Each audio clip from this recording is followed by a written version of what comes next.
Now, as usual, John, we have got an absolute sheath here of these questions and answers and so on. So, great fun. Thanks, everyone, for taking part. You can still do it, too, if you've got that question nagging away that we would like John to try and resolve. Then please do so. And, Victor, you're going to start things off. I'll start with one from Arthur Oakley, which picks up a question we had last time. In Nottingham. That's right. And the question is quite simple. I know we talked about it. At the start of an innings, who or what decides from which end the first ball will be bowled and which opener should receive it? Because remember, we had that discussion about a Glamorgan second team game that Steve James was involved in. So that's the simple question. Thank you for Arthur.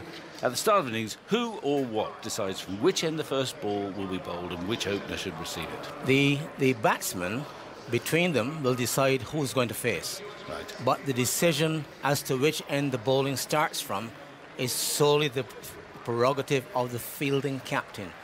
The batting captain has got no say whatsoever in who opens the bowling or which end. Yeah.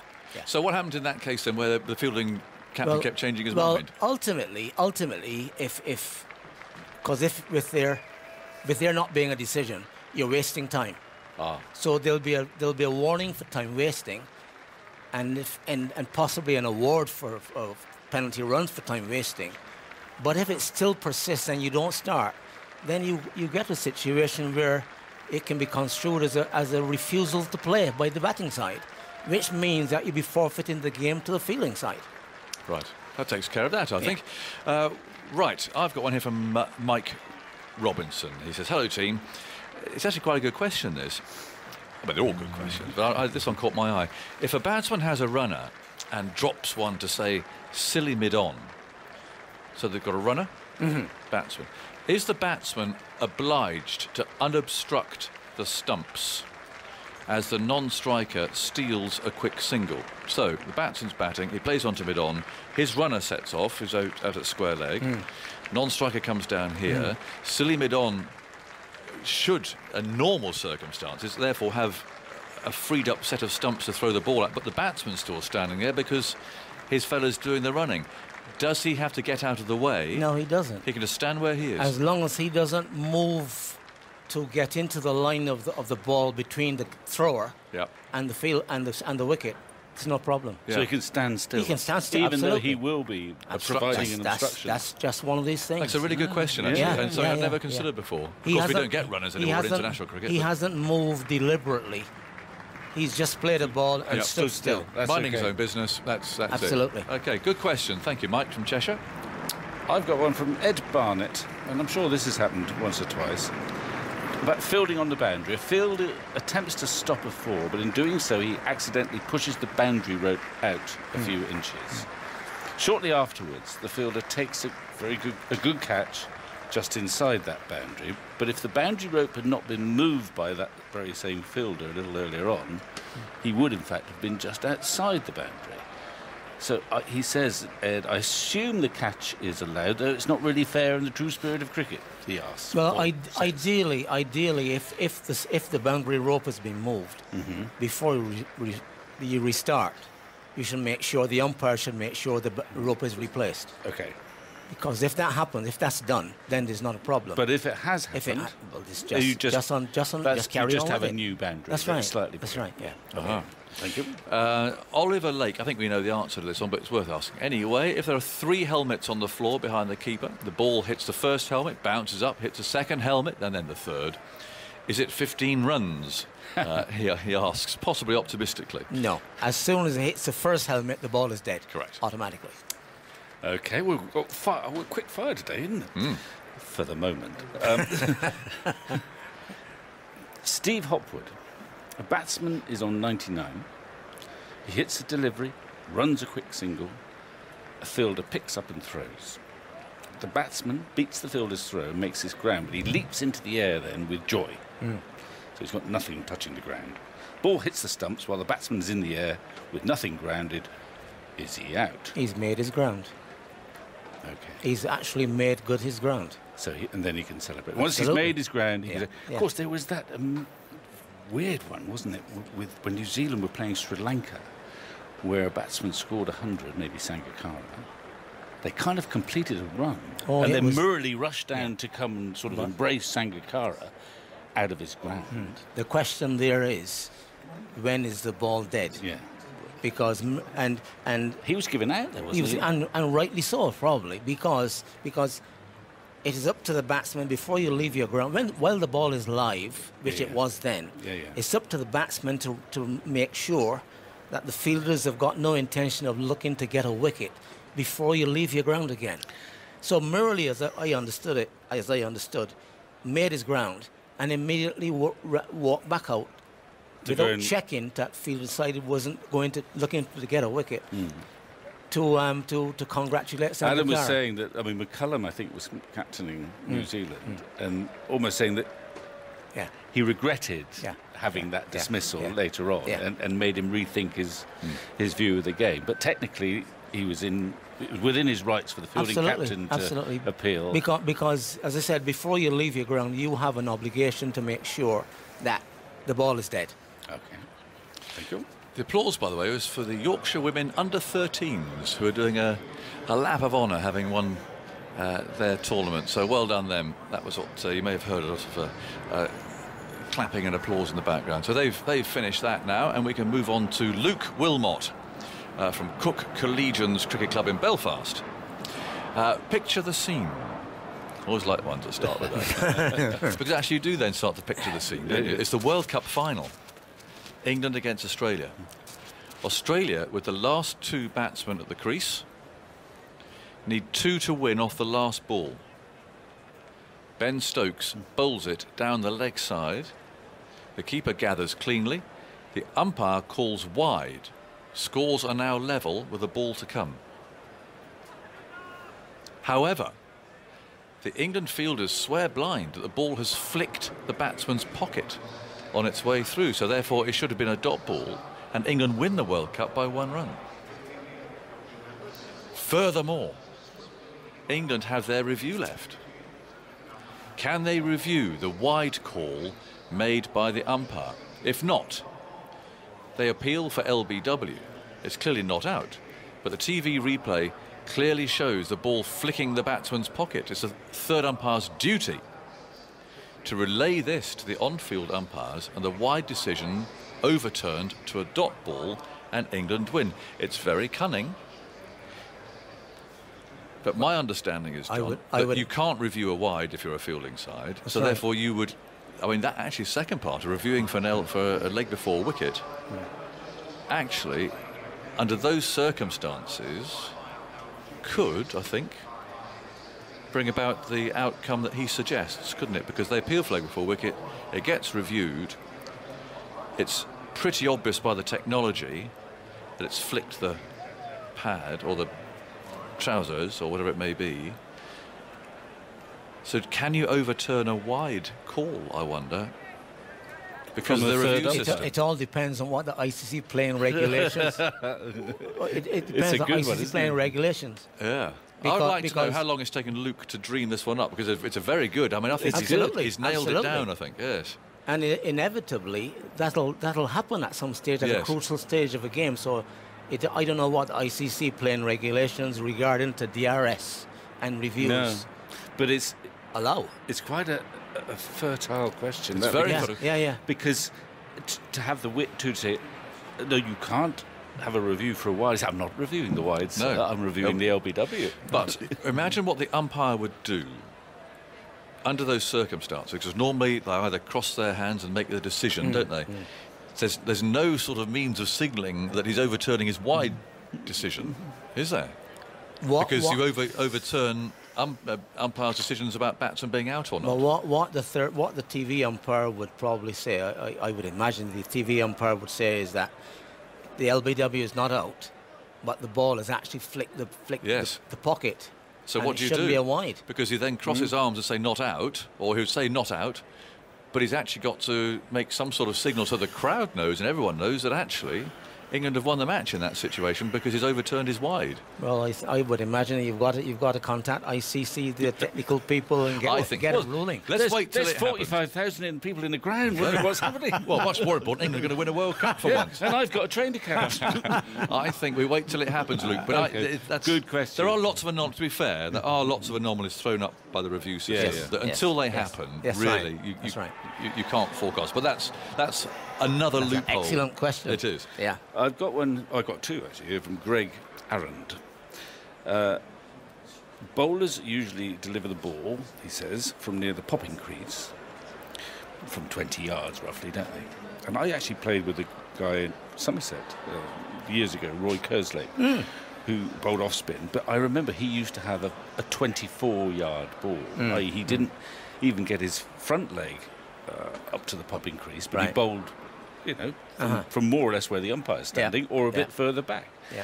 So what the question is it okay for a bowler? Is there a limit to how far a bowler can go back before propelling the ball? So you can you bowl it from 24 yards? Could you bowl it from 30 yards? The umpire at the bowler's end has got to be happy that he's bowled it within the return crease. Yeah. Okay. If he is not sure that it's being delivered within the return crease, he's entitled to call it no ball. So, but in that instance, if I was the bowler and I thought I'm going to bowl a ball from 30 yards, they won't know what's happening. I could ask you, the umpire, could you stand back a bit further? Well, you can watch. But then I would say I have to be able to see the popping crease. I mean, I don't. You may say to me that you're going to deliver it from 30 yards, but you may not. So I might go back, and then you run past me and deliver it from 15. Absolutely. So I will have to say to him, that's ridiculous. I'm going to stand here where I can see the popping crease properly. But it's okay. But more realistically, though, it is okay to say, provided you've got a view, it's okay as a variation to deliver the ball from 25 yards. Yeah, because what the umpire would if you deliver it from behind him, and he hasn't been able to see your feet, he can tell from the line of the ball when it passes him. Yeah. Whether it be delivered from close to him or from out there. If you deliver it from wide of the crease, almost on the popping crease, on the return crease, the line will tell him that's probably outside the line of the return crease, and you call no ball. Richard asked me, just a quick one on my Twitter feed, John, and it's a perfectly sensible question. Why aren't there any women umpires in men's test matches? There aren't. I mean, why aren't there women, therefore, umpiring in first-class cricket in this country? And that from there you get selected, don't you, and you go onto the elite panels. That's why they're not actually doing test matches. But there's nothing preventing. I would imagine it'll happen eventually, but women have got to apply to the ECB or the respective boards around the world to umpire first-class cricket. Yes. And then progress on to international umpiring if they're good enough. So you'd need to pass your exams and everything else, and then you put yourself up for selection, do some second 11 games maybe, and that's where you get assessed. Of course, there were women doing the Women's World Cup this year, but not men's. That was the point. Right, you can watch on Facebook Live, of course, via the TMS Facebook page. Robert Allen has posted a question on Facebook. If a team needs 1 to win, but a batsman needs 4 to reach his 100, assuming the ball doesn't reach the boundary, can he run 4 to reach his 100, or is the game finished once the first run is completed? As soon as the first run is completed, the game is over. Yeah. But if it's a boundary 4, he gets that 4. Oh, yes, he'll get the 4. Yeah.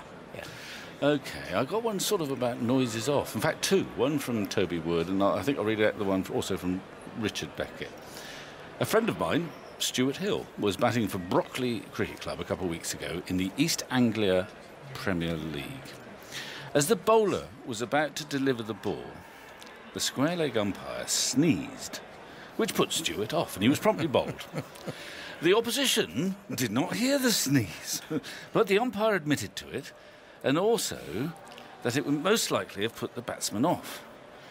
The opposition captain chose to ignore this, however, and insisted that the wicket stand. Was this the correct course of action, or should the umpire have intervened and called a dead ball? What do you think? The opposition captain has got no right. The umpires are the sole judges of fair and unfair play. And if the umpire felt that his sneezing distracted the batsman, I mean, he's entitled to call dead ball, and so the wicket doesn't count. Yeah, and in this instance, usually it would be the bowler's umpire who decides that sort of thing. Well, the two sneeze umpires came from square leg. But then the two umpires will confer. Okay. That's what, and then you will say, well, I think it's unfair. He was distracted. I don't suppose that's ever happened. Not in my time. Well, and related to that was Toby Woods. I mean, you would have umpired and with, say, Alan Arthur Jones. Indeed. And I would have played cricket with Alan Arthur Indeed. Jones, who was famous for his grunts when That's he bowled. right, He that's used to right. run in. Enormous grunts. Yes. Yes. Yeah, you played against He him. bowled I sharp, suppose. though, Jonah. Yeah. Well, Yeah. yeah. Yeah. But the point, the question from Toby is similar about noises.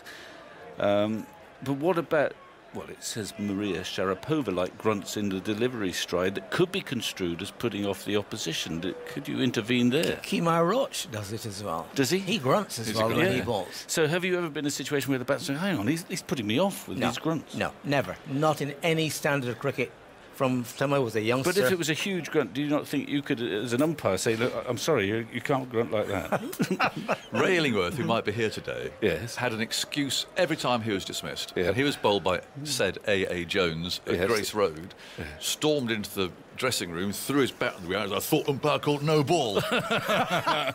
Stumps had splattered everywhere. Isn't that strange? Because Closey was never hurt either. Talking of noises off, we were debating in a slightly jocular way this morning about this question with Ben Stokes, who is now one bad boy point away from a suspension. If he were to be suspended at Lord's in the next Test match, he would actually only, in inverted commas, miss a T20 match and a one-day international. However, it's carried on into the Ashes, where he might get a bit wound up, and if he were to be a naughty boy there, he could miss a Test match, an Ashes Test match. What sort of line would you suggest, if you were the England coach, you might ease Ben out there to suggest to the umpire that only gets him one naughty boy point, As opposed to three or as four. opposed to three, which are still carried over? I mean, the point I was making with Victor is, is there any sort of grading of phrases or words or the way that they are said or anything that would get him just 1 point and a quick suspension for the one day rather than an Ashes Test match? It all depends on what he says, really. I mean, that's the bottom line. It depends on how serious or how nasty Yes. the umpires or the match referee it is. deem the comment to be. Would you think, and we're totally creating this, but do you think the umpires might be on alert, given this situation, for Ben saying something slightly naughty? Absolutely. Because of what Yeah, lies ahead yeah. potentially. So And because of his past history. Yes. If he's got a record or history of making inappropriate, what is deemed as inappropriate comments, yes, the umpires will be listening, waiting to see if it happens. yes. Yeah. I mean, people look at it much more closely now with the stump lights there, but even in your day, there must be bowlers who are guileless, a bit like Ben Stokes, who just bursts out with something. And then there'll be, well, for the sake of argument, the Stuart Broads and the Jimmy Andersons who've been around a while. So they know when to say, if they're saying something, perhaps to the batsman, they just keep it out of earshot. Absolutely. They're clever. Absolutely. Yeah. I mean, when people ask me about sledging, when I was umpiring, the good sledgers are the ones close to the wicket, who, when the umpire's focus is on the popping crease, the bowler's end umpire is watching the popping crease for the bowler delivering, and the square leg umpire is watching the bowler running up, they'll quietly say something to the batsman, the striker then. So because They know when to speak. Yeah, but that's A big part of- moustache, I think, helped in Merv Hughes's case. He sort of slipped it through the moustache, didn't he? And I think that it wasn't easy to pick up. Anyway, Luke Harris says, I once played a match for Canterbury Thirds against Ash in the Kent Regional Cricket League, in a tight and tense match. We lost 2 wickets in 2 balls, including Susie Rowe, the former England women's player. After the second wicket, our scorer came out and indicated that the bowler shouldn't have been bowling because he hadn't been off for long enough because he was age restricted. And he wasn't allowed to bowl. After much deliberation from the umpires, they decided to scratch the balls. The batsmen were recalled. We went on to win the match. It's often something that we speak of, but was the umpire's call correct? Now, I suppose you could liken it to a bowler in a limited overs match, bowling an over more than he should do, gets a couple of wickets, and suddenly someone says, hang on, he's only supposed to bowl 4, this is his 5th over. What happens? A couple of things there. First of all, the scorer has no right whatsoever to come onto the field of play and tell the umpires he's doing something wrong.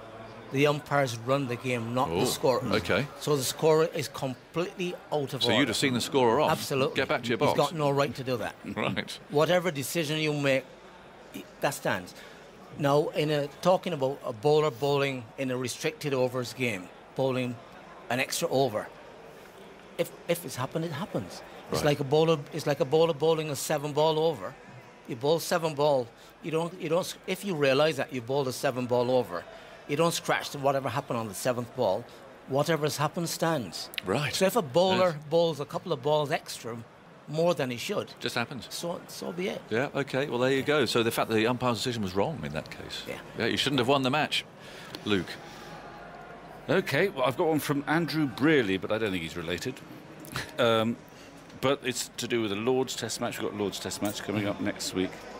At Lord's, an incoming batsman gets lost.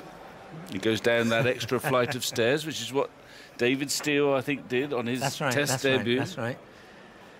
And so it takes him longer than usual to get to the wicket. From the fielding side's dressing room, a coach, wearing a watch, signals to indicate that more than 2 minutes have passed. And the fielding side appeals. The umpire declines to give the batsman out timed out. However, the fielding captain then asks for a DRS referral. Would this be allowed? Presumably to time it, I suppose. No, it's not. That's not DRS. That's not a. Okay. That's not a. No DRS. DRS. No. But okay, so in that situation, I mean, you must have been close to that situation. There's certain grounds it takes a long time to get out there, and Lord's favour. Just imagine. Cardiff now takes ages. And Lord's can take a while, especially if you take an extra David Steele lot down of the stairs gents. down into the gents. In that situation, the umpires would not presumably stick to the letter of the law, even if there had been an appeal. What would happen is if a player doesn't appear, the umpires ultimately will go and check to find out what has happened. Something could have happened.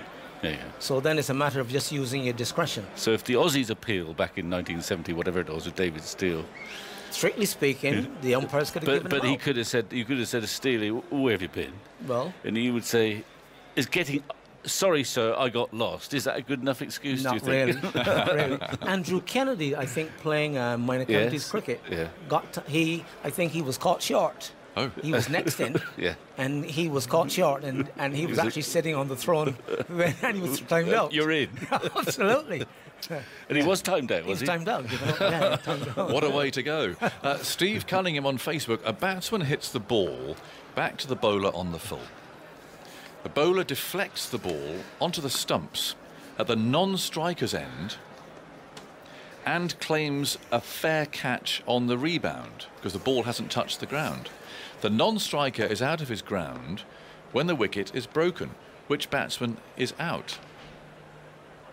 Hits the ball to the bowler on the full. The bowler deflects the balls, he hasn't really caught it by the sounds of it, onto the stumps at the non-striker's end and claims a fair catch. Oh, they've said the ball bounces back off the stumps. The catch takes precedence over the run-out.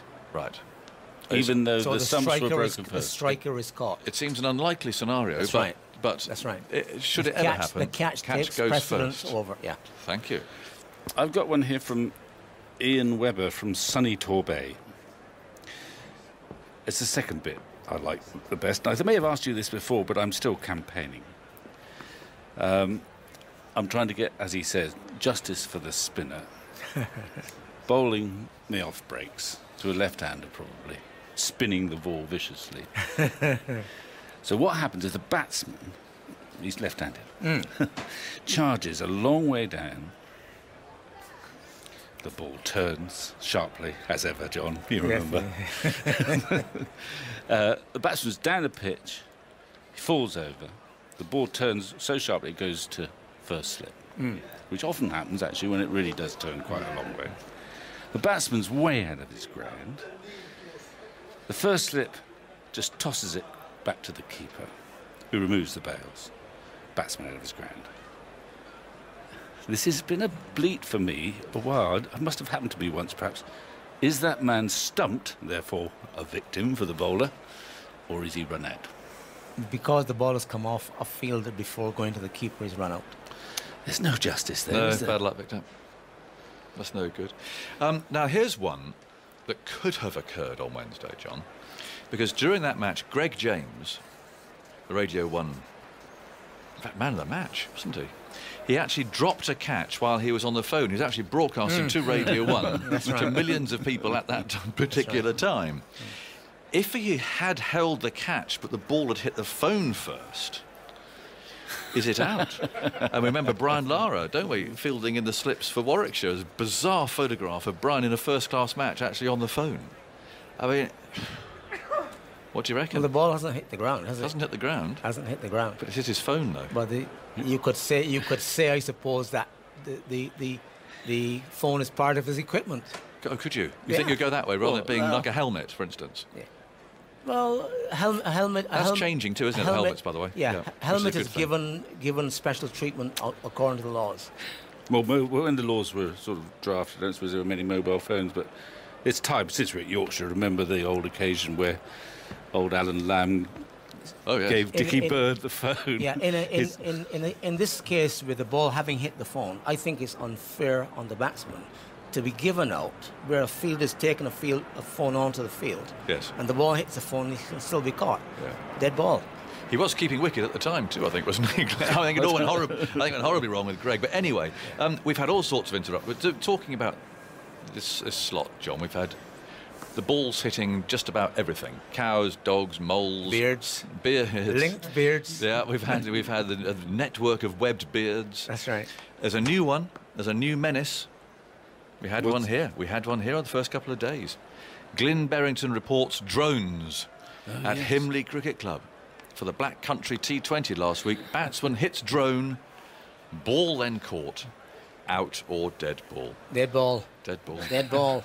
Absolutely. Yeah. And hopefully a dead drone. It'd have been, well, it would, to be fair, been a very big hit here to have hit the drone, but it's normally above the rugby stand down there. A bird, an act of God. A drone, not an act of God. Dead ball. So a bird is not a dead ball? No. Right. No, not at all. Okay. Just an act of God. Poor old bird. That's interesting, that. You could be caught off a pigeon, but not a drone. You mentioned beards. There isn't one, is there? There is one. As there tends to be in this feature, a batsman with a W.G. Grace style beard, these days possibly Moeen Ali, is hit by a ball, and the bowler appeals for leg before wicket. Given not out, the bowler refers it. When it comes to the TV evidence, the batsman's long beard obscures the view as to whether they touch the ball with the bat, or whether it brushed the beard, or neither. Should the umpire's not out be upheld due to unclear evidence, or is the batsman out, beard obstructed play? Regards, Keith Flett, our old friend from the Beard Liberation Front. The beard is part of the batsman's person, equipment. Which is why it could be caught, as we established last year. So it's just, if the third umpire can't see, the TV umpire can't see because of the beard being there, so be it. He just gives it. But what's the decision? Well, the decision is you can't give the batsman out because the beard has obstructed the view. Right. Yeah. Okay. Well, that sounds. I mean, Keith actually had to rewrite some laws last year as a result of that, with the beard being able to be. It was absurd. But anyway, thank you, Keith. Odd enough, I've got one here that doesn't involve a beard. It's from Stephen Wake. I edged a ball down to third man, ran a single, but then the fielder, as he went to throw it back, slipped, and the ball went backwards behind him and over the boundary. I thought that would mean 5 runs. 1 for the single, then 4 for the overthrow. But the umpire only gave a 4. Everyone on the pitch agreed with him. But I still believe the decision was wrong. Please help. 4 runs. It was accidental. If the fielder had been deemed to have deliberately thrown the ball, then it would have been 5 runs. The 1 would run plus the 4. Okay. But it's purely accidental. He slipped and the ball has gone over the boundary. It's just I'm 4 not runs. Sure I'd have got that right. So I would. And here's a good one too, actually. Andrew Pepper in Cyprus. You call the bowler for a front foot no ball and signal a free hit. That's what happens these days, of course. As it's a front foot no ball, the fielders can't change position. Yeah, agreed? But you'd look around and notice that the fielding team have 3 fielders behind square on the leg side. So the game's never going to The end. fielding captain has also noticed and asks if he can move a fielder to make it a legal ball. I suppose you have to let him, because otherwise the game would never end. It'd be a not constant stream of no balls and free hits. Well, the ball had the ball been bowled before. With 3 behind on Yeah, the leg side. the umpire hadn't spotted it though. Well, but he spotted it now because Spotted the front foot no ball. But if his colleague has subsequently noticed that, because the next ball hasn't been bowled. Correct. So there's no time, there's no restriction on him being able to call the no ball. Right. For the previous delivery. If in his opinion, when the ball was bowled, there were 3 behind. So his no ball would come first, would it, therefore? And do you get a free hit for a 3 behind square? You no still ball? get the free hit. Because you overstepped, or because you had 3 behind square? I'm not sure you get a free hit for 3 behind square. Anyway, we've never seen it. Definitely be the bowler overstepping. Yep.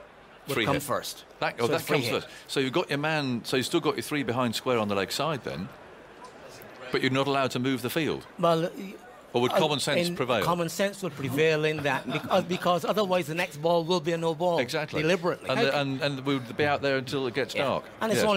only a matter of a short distance anyhow. So you push the one just in the same sort of area, but Yeah. just in front of the Because the umpire. whole thing is you don't want the field inside to get an unfair advantage. Fair enough. Common sense would prevail. It doesn't always, though, does it? Anyway, No, it doesn't. this is from Patrick on Twitter. It's a quick one, but I don't know if you heard yesterday's view from the boundary, but it was absolutely brilliant, apparently. Well, did you do it? No. Angus did. We learnt about space. Exactly. What is the procedure if a solar eclipse stops play? Good luck. Oh, that's a good question. Because I'll tell you,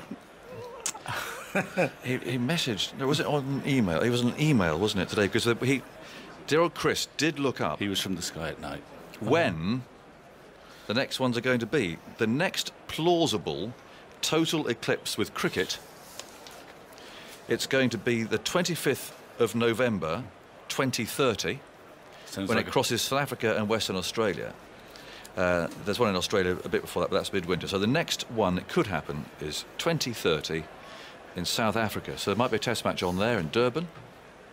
Eclipse. If for any reason It's bad light, I the suppose. bad light, it's like I've actually It's an come act of God, though. I've actually no, I've an act of God. I've come off the field at Old Trafford, Middlesex and playing Lancashire, and Phil Edmonds bowling from what was then the Warwick Road end, and the sun was down. He couldn't see the striker. Correct. He came off the field because of Did the you? sunlight. Yeah, bad luck. Well, it's not bad light, but it was brilliant sunshine, and people were being dazzled. It would be a shame if you did continue playing throughout the eclipse, wouldn't it? I mean, you'd have to. Well, you'd if it's have to too enjoy dark, it. if it's too dark, you've got to come off the field. Yeah, you'd have to enjoy it. Mike on email. I was at Lord's a few years ago talking about lights, and Bairstow was out at the very second, he says, at the very second that the floodlights were switched off mid-over as the bowler delivered the ball. Could he have appealed? Like suddenly the floodlights go off, bang. Well, if in the well, again, it's up to the umpires to be unsung and to be aware of what's going on. Yeah. And if in their opinion, I don't remember that, I must say. I think we'd have noticed. No. I don't think it was plunged into darkness as such. But, yeah, so the umpires would say... Common sense will prevail. Common sense will Absolutely. It's prevailed twice. Common sense is overtaking dead ball. Well, that's amazing. That is extraordinary.